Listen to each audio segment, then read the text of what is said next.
त्यामध्ये मग सध्या मानस सरोवरला लोकांचा त्याचा एवढा मोठा आहे आणि आपल्याकडचे सुद्धा महाराष्ट्रातले काही पर्यटक त्या ठिकाणी गेलेले आहेत. रिचार्ड टूर्स ट्रॅव्हल्स कंपनीच्या 2 गाड्या त्या ठिकाणी आहेत. त्याच्या माध्यमातून ते मानस सरोवरला पर्यटक गेलेले आहेत.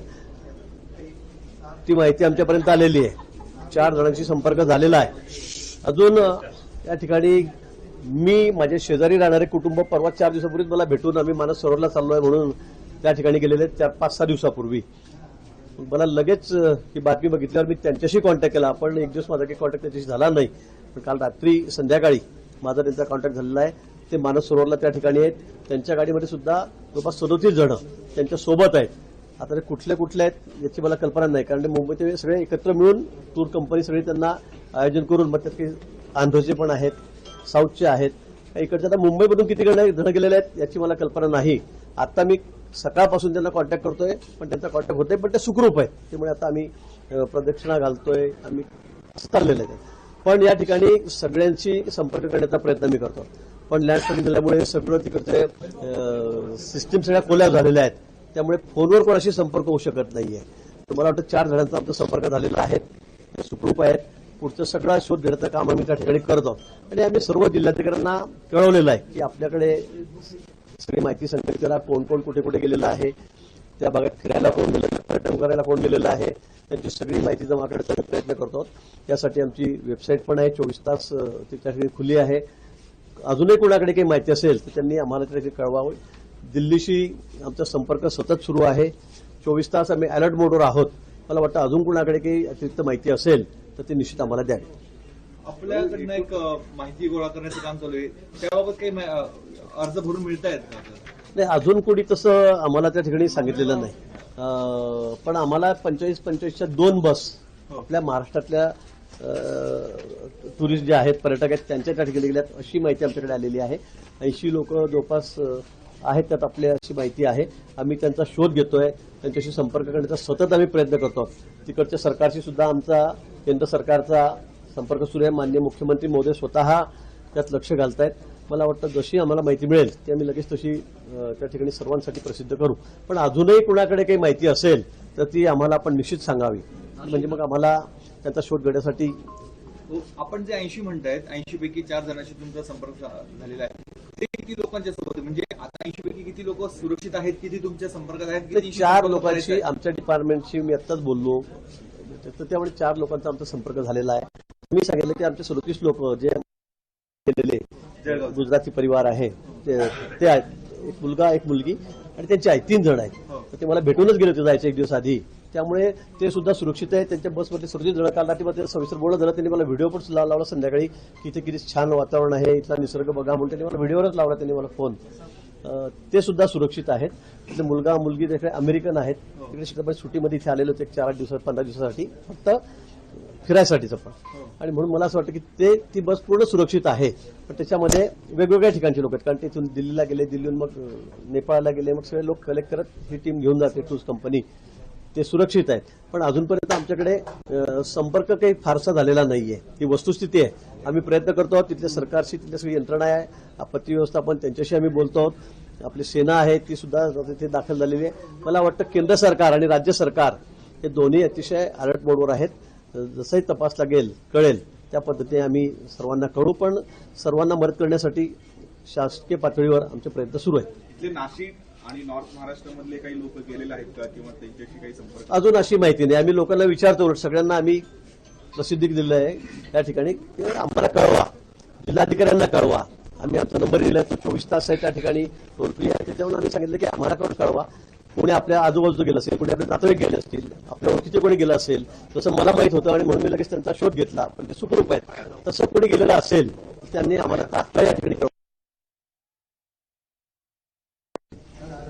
एमपीएससीचा जो पेपर फुटला होता तर त्याचं बिंग आता फुटलेलं आहे. एका प्रेम प्रकरणामध्ये पेपर फुटल्याचं आता निदर्शनात आलंय. 6 जणांना अटक झाली आहे. येणाऱ्या काळामध्ये अशा घटना होऊ नये यासाठी काय प्रिव्हेंटिव्ह मेजर? त्यासाठी सगळे प्रयत्न सरकार करतंय. पण आता लोक जितके निर्लज्ज झालेले, मला कळत नाही काय बोलावं या विषयावर. मलाही कळत नाही. पण मला असं वाटतं की सरकार सगळे खबरदारी कशा पद्धतीने ते सगळं टाळता येईल पुढे भविष्यामध्ये कसं होणार नाही, कारण अनेक विद्यार्थ्यांच्या आयुष्याचा प्रश्न आहे, त्यांच्या करिअरचा प्रश्न आहे. आणि मग मला वाटतं की त्या संदर्भामध्ये केंद्र सरकारही अतिशय गंभीर, आपण बघितलं असेल मागे नीट असेल, सीटीचा असेल, पेपर फुटल्यानंतर किती काळजी त्या ठिकाणी घेण्यात आलेली आहे. पण मला असं वाटतं की पुढे भविष्यामध्ये खूप अजून, कारण आता टेक्निक इतके वेगवेगळे निघत चाललेले आहेत, आपण पुढे जातो त्यापेक्षा चोर असतात ते जास्त पुढे चाललेले आहेत. आणि म्हणून मला वाटतं त्या संदर्भामध्ये अतिशय सरकार गांभीर्याने विचार करत आहे. पुढे भविष्यामध्ये असे प्रकार होणार नाही, निश्चित त्याची काळजी आम्ही घेऊ. नंदुरबार मधले 4 जण, म्हणजे जो अकॅडमी चालू होता तो होता, एमपीएससीचा एक कक्ष अधिकारी तोही त्याच अकॅडमीमध्ये शिकला. असेच नंदुरबारचं कनेक्शन मोठ्या प्रमाणात. ते सांगतो की अतिशय गंभीर हा विषय आहे.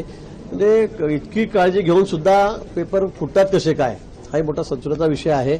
आता हा प्रेम प्रकरणातून त्याची मुलगी ती कोणावर प्रेम करते, त्याला दिला, तो नापास झाला आणि म्हणून हे बिंग फुटलं, ते बरं झालं.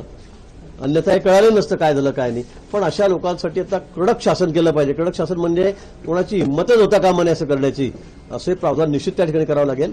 पण या पुढच्या काळामध्ये पेपर फुटूच नये किंवा असं कुठेही प्रकार वंचित घडता कामा नये, यासाठी सरकार खूप गांभीर्याने विचार करत आहे. मला वाटतं लवकरच काहीतरी नवीन सिस्टीम त्यामध्ये अडॉप्ट केली जाईल. भाऊ, याच्यामध्ये एक मुद्दा असा आहे की मुंबई पोलिसांनी ज्यांना अटक केलेली आहे त्याच्यामध्ये 3 लोक ही महाराष्ट्र लोकसेवा आयोगामध्ये कार्यरत असणारी लोक होती, त्यांना सुद्धा निलंबित केलं गेलेलं आहे. अशा सगळ्या परिस्थितीमध्ये आतमध्ये जे लोक कनेक्ट आहेत त्यांच्याकडनं हा पेपर बाहेर,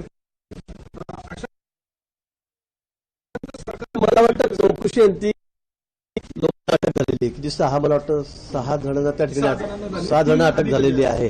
का 3 अधिकारी आहेत. मला वाटतं आता त्यांच्याकडूनच माहिती मिळेल, कारण त्यांना सगळ्या पद्धतीने त्यांच्याकडून माहिती काढली पाहिजे. सरकार निश्चित चौकशी करतील. मला तर वाटतं की त्यांना वापरून या संदर्भातली सगळी माहिती, अचूक माहिती, कसं झालं, कोण हे करत आहे, हे त्या ठिकाणी काढलं जाईल. त्या बाबतीमध्ये कोणाची आमच्या मनामध्ये शंका नाही. तुम्ही मनामध्ये शंका ठेवू नका. सरकारची भूमिका यामध्ये अतिशय स्पष्ट आहे. माननीय मुख्यमंत्री महोदयांनी स्पष्ट आदेश या बाबतीत दिलेले आहेत. मला वाटतं हे त्यांच्याकडूनच आपल्याला कळेल की नेमकं कसं झालंय, कशा पद्धतीने झालेलं आहे, त्यात कोण कोण सामील आहे, अजून सहभागी आहेत.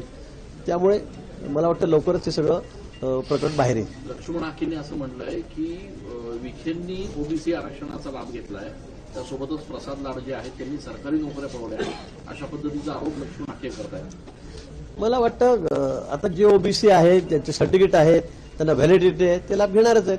कोणी कशाचा लाभ घेतला, कोणी नाही घेतला, हा विषय वेगळा आहे. पण मला असं वाटतं की ज्यांची व्हॅलिडिटी झालेली आहे, मग ती कुठली असेल, ओबीसीची असेल, कोणाची एसटीची आहे, कोणाची एससीची आहे, एनटीची आहे, मला वाटतं ते त्या ठिकाणचा लाभ घेतील.